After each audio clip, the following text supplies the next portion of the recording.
John woke to the shrill cry of his alarm clock and lay there, rigid, his usual morning condition. But there was another reason John couldn't get out of bed. It was the weight. A weight that had nothing to do with his muscles or fat or sweaty blankets. John was weighed down by a piece of paper. The invitation to his high school reunion.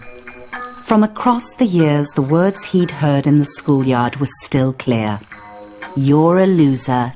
No one will ever love you.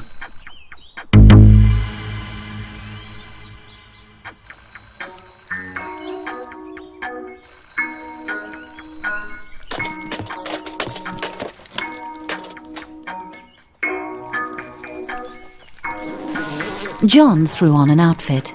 He didn't feel comfortable wandering around his home naked. John needed to shower and wash off the sweaty stink of desperate sadness. Most people would shower, then dress, but John was running late. They say cleanliness is next to godliness, but at that moment cleanliness was next to his prostate.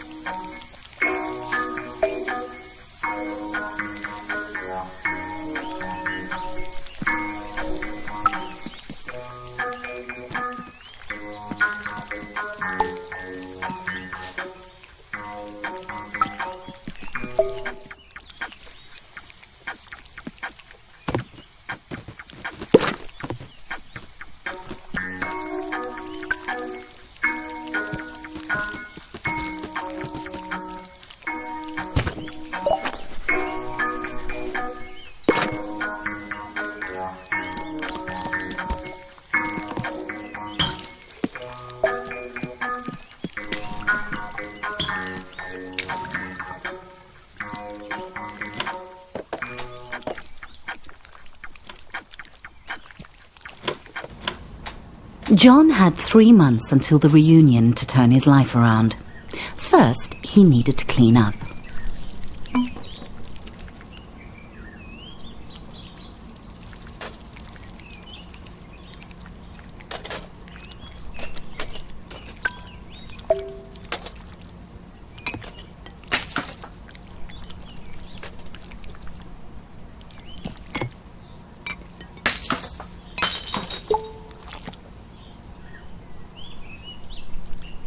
The only reason he'd ordered so much takeout was because Delilah, the delivery peen, made John feel butterflies in his testicles.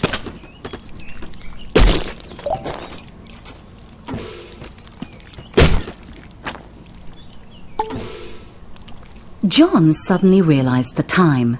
Distracted by his new drive to improve his life, he had become late. He needed to hurry, or he'd miss the bus to work.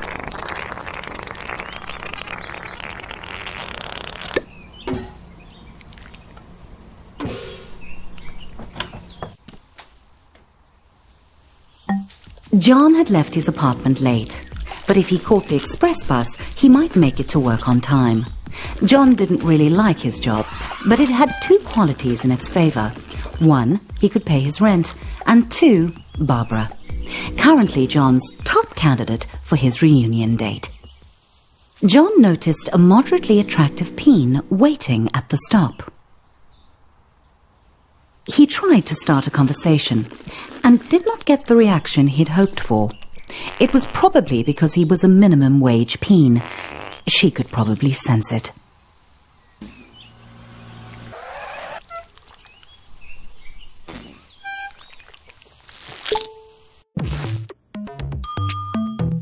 The office hummed with cold fluorescent lighting. The air was cold and stale, lifeless. How long had John worked here? Long enough to deserve better.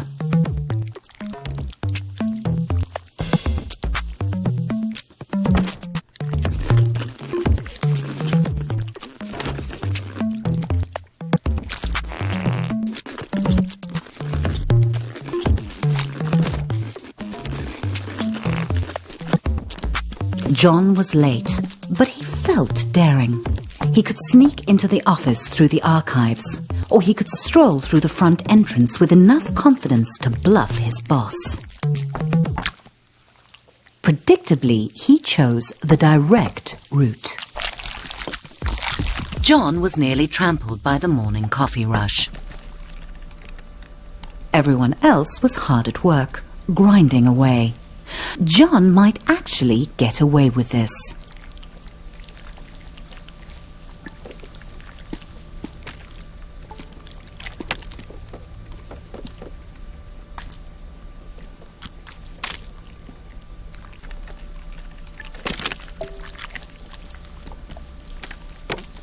The boss. He homed in on John, deluging him with spit and buzzwords. The boss ran out of synonyms for John's failings and gave him an ultimatum. Barbara would definitely not be interested in dating John if he was unemployed. He had to get to the quality assurance department.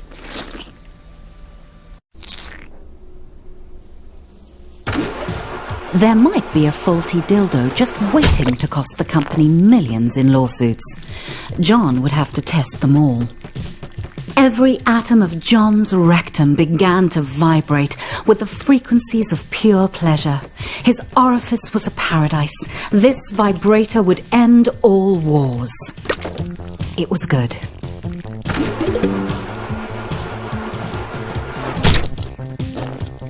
That one was good too.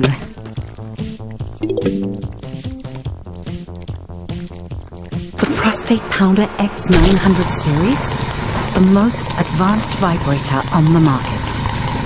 Sweet mother of no, John, that's too much pleasure for one anus to handle.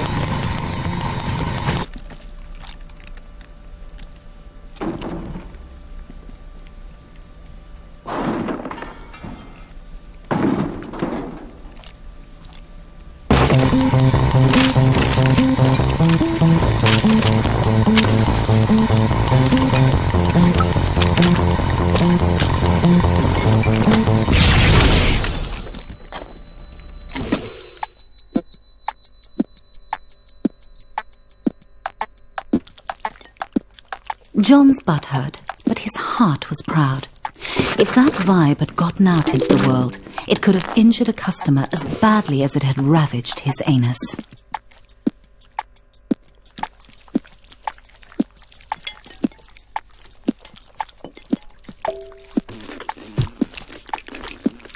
The boss arrived and congratulated John on taking one for the team and jumping on the hand grenade, or in this case, putting it up his butt.